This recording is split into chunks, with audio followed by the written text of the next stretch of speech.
Welcome back to the 17 News at Sunrise podcast, where we share your news on your schedule.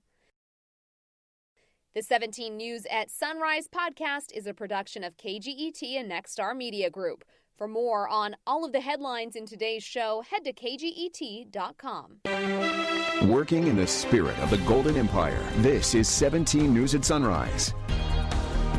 Good morning. Right now at 5, yet again, we dodged rolling blackouts, but the threat isn't over yet. We'll have a look at what to expect today in the weather department as the heat wave stretches into day 10.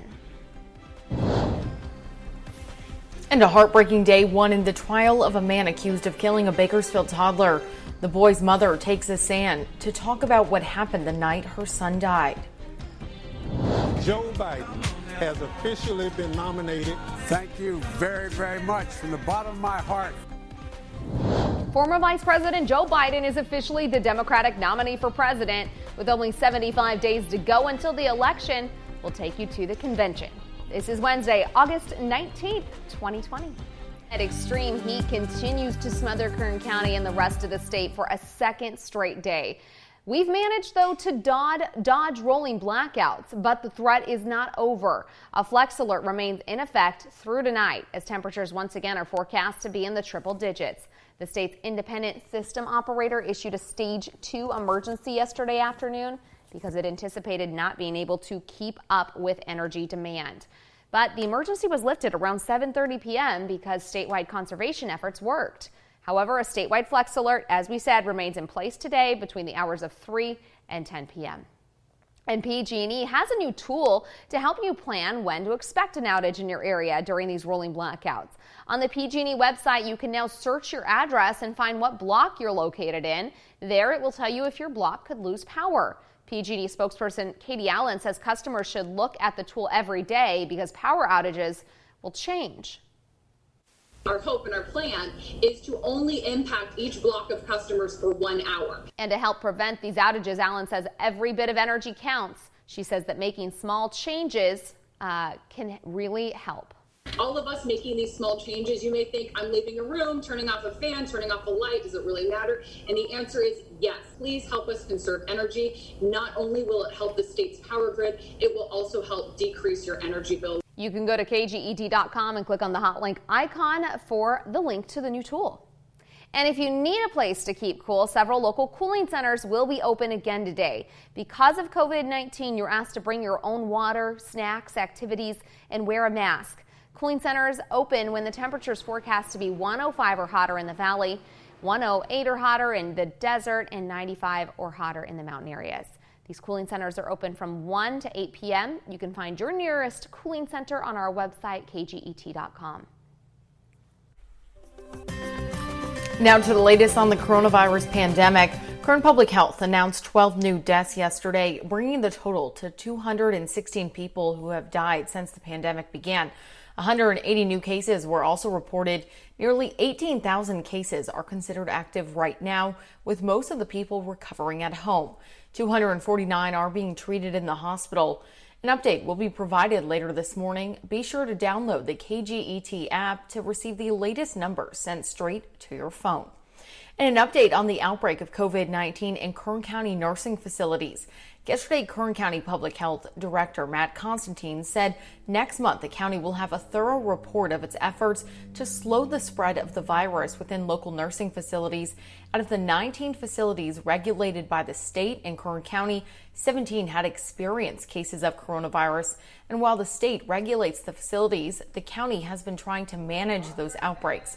Constantine says that report should be ready September 1st. In your 17 Court Watch this morning, more emotional testimonies expected today from the mother of a 2-year-old Bakersfield boy who allegedly was killed by her boyfriend. Chavez took the stand on the first day of the murder trial for Caleb Kessinger yesterday. Kessinger is accused of killing Ramon Angel Reyes Chavez in 2018. Prosecutor Courtney Lewis told the jury that Kessinger was left in charge of the child while Chavez was out, and when Chavez returned, the boy had multiple injuries to his face and head. I went on the bed and I felt him and he was cold, and I I got to touch him more. He was naked. I ran to turn on the light and I see him. And it didn't look like him anymore. He had a black eye. His face was really swollen. This is a document prepared by someone. Lewis said Kessinger refused to take Ramon to a hospital until Chavez agreed to lie about what happened. They finally started driving to Kern Medical, but the boy died on the way. The couple later drove to Democrat Hot Springs and buried the child. Murder charges against Chavez were dropped, and she agreed to testify against Kessinger after taking a plea deal. But Kessinger's attorney accused Ayled Chavez of lying to cover up her own role in the toddler's abuse and death. 17's Jason Katowski will be in the courtroom live tweeting the proceedings this morning, and you can find his full story on our website, kget.com. Meantime, trial continues for a Tehachapi man accused of killing his girlfriend's baby. Tobin Phillips was left to watch his then-girlfriend's 2 young children in 2017, but when she returned, her youngest, 8-month-old Barron Smith, was dead. During opening statements last week, Phillips' attorney argued that Barron's death was an accident, despite Phillips admitting he killed the child to a doctor who had treated him for self-inflicted cuts to his wrists and neck. Phillips' trial is expected to last a week. And we now know the name of a young man killed in a crash in California City. 19-year-old Anthony Perez died just before 4 a.m. Monday in a crash on Highway 58 near California City Boulevard. The California Highway Patrol says Perez was driving westbound on the highway when he crashed into another car. The cause of that crash is under investigation. And we've also learned the name of the man killed in a head-on crash in southwest Bakersfield. Police say Michael Brashear died after the sedan he was driving crossed into the oncoming lane and hit a pickup truck. This happened last Thursday on Berkshire Road near Weibel. The driver of the pickup truck was hurt but is expected to be okay. The cause of that crash is under investigation, but police say speed appears to be a factor. Yeah, yesterday we had lucky with 104, and we're currently in the 80s. And so far overnight, 85 degrees. That's well above 69 where we should be. And 95 is the normal high. 109 set back in 1950, and that was a record on this date. Here's a look at temperatures. We've got 79 in Delano, 82 in Buttonwillow right now, and then for the mountains, 70 in Fraser Park, 72 in Tehachapi and Lake Isabella, currently at 81. Not much to show you on the satellite and radar. A little bit of cloud cover pushing in from the east up into the Kern River Valley and into the desert. A few clouds into northern California. We've still got some moisture off to the east, and you can see the rotation here, and that's because of that very strong ridge of high pressure. Right now sitting at 77 in Sacramento, 87 in Fresno, 70s in LA and San Diego, and we've got 90s into Las Vegas and out of Phoenix. Here's a look at the daytime highs today, 106 in Sacramento. Today, look at this afternoon out in the desert. We are expecting maybe some thunderstorms. Some of these could drift into the Kern County desert and mountain locations, so that's something we'll be watching for again. Only a 20% chance. I don't think any of them will make it into the valley from Lake Isabella through the desert and right on the edge of areas near Tehachapi. So our headlines today is day number 11. Today will be day number 11. Yesterday was day number 10.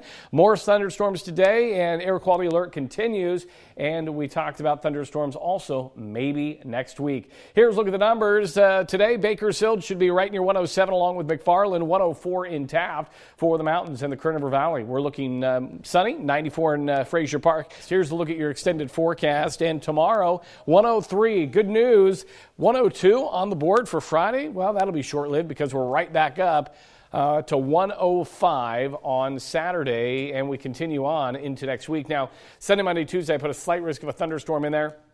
And then for the mountains, 90s across the board and a chance to some thunderstorm activity again late into the weekend, into early next week. The Kern River Valley right near 100 starting tomorrow into the weekend. And you also have another risk of thunderstorms moving in Sunday, Monday, and Tuesday. So the heat is on and still watching for some of that moisture to try to make its way into Kern County, Maddie. I was so surprised yesterday. I got a flash flood warning all of a sudden. And I was looking outside going, well, it's not really raining here, but I know it was really patchy, really very depending patchy. on where you were. And that'll be the same thing today, especially out in the desert. But with these storms, sometimes they die out quickly. Some, they carry a little more velocity, and they make it into the mountain locations. So mountain and desert areas, the key areas to watch today. Yesterday, Governor Gavin Newsom declared a state of emergency as over 30 large wildfires burn across California, with many new fires starting overnight. The emergency declaration will help ensure the availability of resources to help in controlling the fires. 3 wildfires are burning out of control up north. The 5 fires were all sparked by lightning and have scorched more than 12,000 acres in Napa County. CAL FIRE said yesterday the fires are 0% contained. The Hennessy fires burned 10,000 acres and destroyed 1 structure and 2 outbuildings. The Gamble fire, burning near Lake Berryessa, has scorched 10,000 acres as well. The 1510 fires burned 8,000 acres. The Spanish fire has burned about 1,000, and the Markley fire has burned 2,500 acres. Evacuation orders are in place for several nearby areas. CAL FIRE said fire crews are facing numerous challenges, including rough terrain and unfavorable weather conditions. Meanwhile, the Lake Fire is still at 38% containment, but it's grown to more than 22,000 acres. This is the one just to our south, to remind you. The wildfires destroyed 21 structures and damaged 3 others. Officials say the fire is burning in areas that are inaccessible, making it difficult to contain. Evacuation orders remain in effect for homes nearby. Meanwhile, the River Fire continues to burn near Salinas, and it's only 7% contained. That fire broke out early Sunday, and it's burned more than 4,500 acres and destroyed 6 structures. Local fire crews have been sent across the state to help at 4 wildfires. The Kern County Fire Department says crews were sent to the River Fire, the Holzer Fire, burning in Ventura County near Lake Peru, the Lake Fire, and the Dome Fire, a big wildfire burning near the Nevada border in the Mojave National Preserve. KGET Business Watch is brought to you by Grapevine MSP Technology Services, the Valley's leading IT service provider. It's 5:26 now. In your 17 Business Watch, Americans have lost a lot of money from activities canceled by the pandemic. A new report by Bankrate finds that more than half of adults who paid for events have lost cash. The most common activities include short-term rentals, sporting events, flights, concerts, theater, and hotels. Nearly 60% of people who haven't received a full refund or canceled travel plans have completely given up their efforts to get their money back. Uber says it may put the brakes on its service in California as early as tomorrow. The ride-sharing service posted the notification to users on its blog yesterday. The move came after a state court gave Uber 10 days last week to reclassify its drivers as employees. The drivers are currently contractors, meaning they don't get benefits such as minimum wage or paid sick leave. Uber said that it's appealing to the decision. But if the appeal fails, the company said it may have to temporarily shut down its operations in California. The changes are required by a new law that applies to both Uber and its competitor Lyft. The companies are pushing for a referendum in November that would exempt them from the law. It's official. Democrats have nominated Joe Biden as their candidate for president. And tonight we'll hear from his running mate, Senator Kamala Harris. Tracy Potts has more on what to expect. Joe Biden has officially been nominated. Thank you very, very much from the bottom of my heart. Joe Biden accepting his party's nomination, backed by his #1 supporter. I've always understood why he did it. He does it for you. And another Republican endorsement. He will restore Americans' leadership and our moral authority. Biden saluted by the party faithful. Joe Biden must be our next president. And its rising stars. This isn't just about defeating Donald Trump. We are in this to win for America. This virtual convention outlining the fight. Racial injustice, colonization, misogyny, and homophobia. With scathing rebukes of President Trump. If you want a president who defines the job as spending hours a day watching TV and zapping people on social media, he's your man. When this president goes overseas, it isn't a goodwill mission, it's a blooper reel. Donald Trump has quit on you. We need a president with dignity, integrity. President Trump campaigning in Arizona. Biden's campaign has turned into a cult for open border and other zealots. The president claiming he's vindicated by a new Senate report that found no evidence his campaign conspired with Russia. The U.S. Postal Service is caught in the middle of a political drama. The independent agency is accused of making changes that could impact mail-in voting during the pandemic. John Lawrence reports.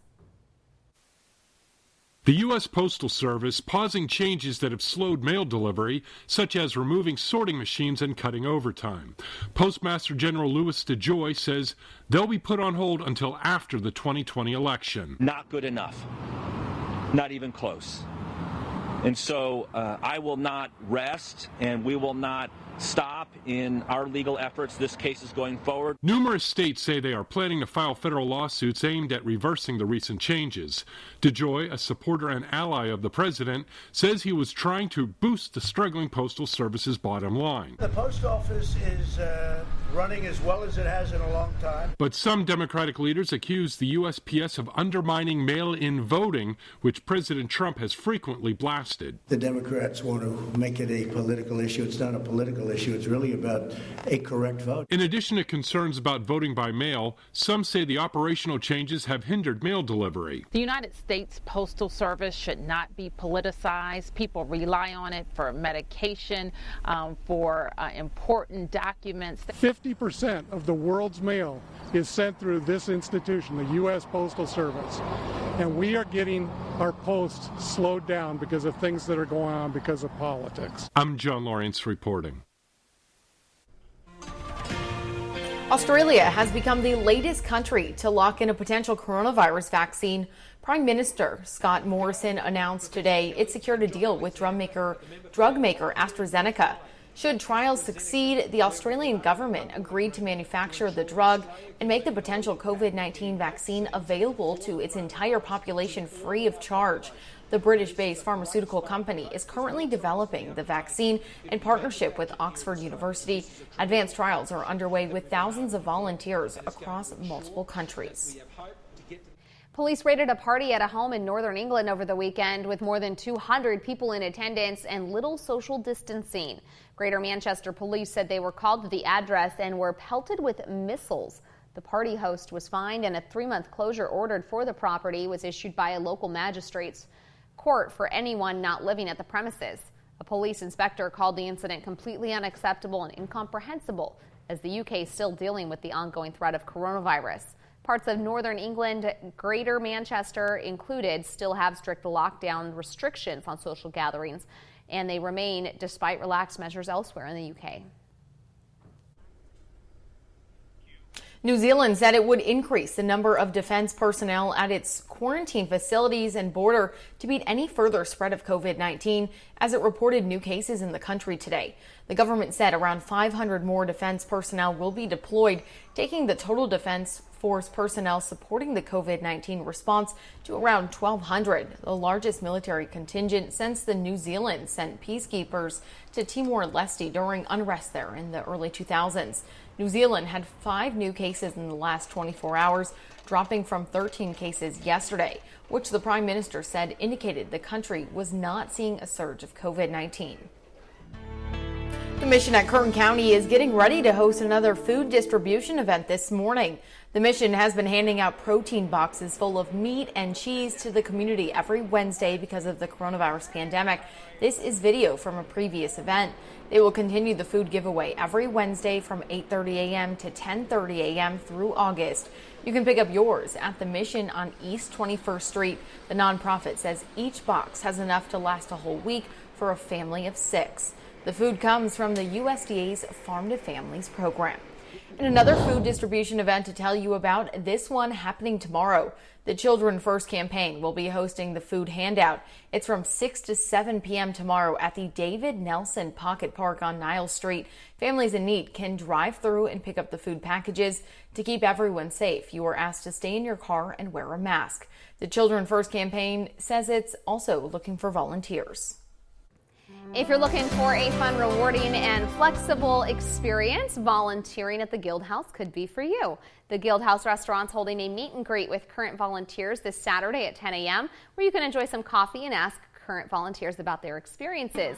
No experience is necessary. There are a lot of different ways to volunteer. Space is limited, though, so go to guildhousebakersfield.org or call 585-2290 to sign up for that orientation.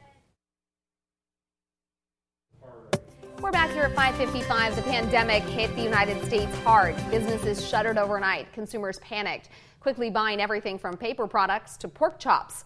The supply chain was taxed, and manufacturers across all industries stepped up to get it back on track. NBC's Dan Sheneman has the story. Food started to disappear from grocery shelves, and retailers were forced to limit the quantities of certain products. The supply chain was shaken. Nearly 7 months later, Americans have stopped stockpiling, and shelves are mostly full. Doesn't mean that there aren't some hiccups and stoppages here and there. Industry expert Rifle Hughes says manufacturers jumped in to do their part. Anybody that's had access to food has continued to have access to food. The big piece where we see the most struggle is traditional proteins, so meat and poultry, where just the conditions of that production environment. So you think about the meat industry, 20,000 individuals infected or sick. A lot of safety protocols have been instilled in a lot of these facilities. Global packaging giant R.A. Jones believes one of the biggest changes since COVID-19 is the manufacturing process itself. We're noticing a lot of our manufacturers and customers that we're supporting are really going to their less customized products. Different products, different packages for different times. So the size of the package changes, the shipments changes, the supply goes from, instead of going to restaurants, it goes to supermarkets. So it puts a large stress on the supply chain because it has to change the logistics of it. Changing and adapting to ensure consumers have what they need in uncertain times. Dan Sheneman, NBC News. Working in the spirit of the Golden Empire, this is 17 News at Sunrise. The 17 News at Sunrise podcast is a production of KGET and Nexstar Media Group. For more on all of the headlines in today's show, head to kget.com.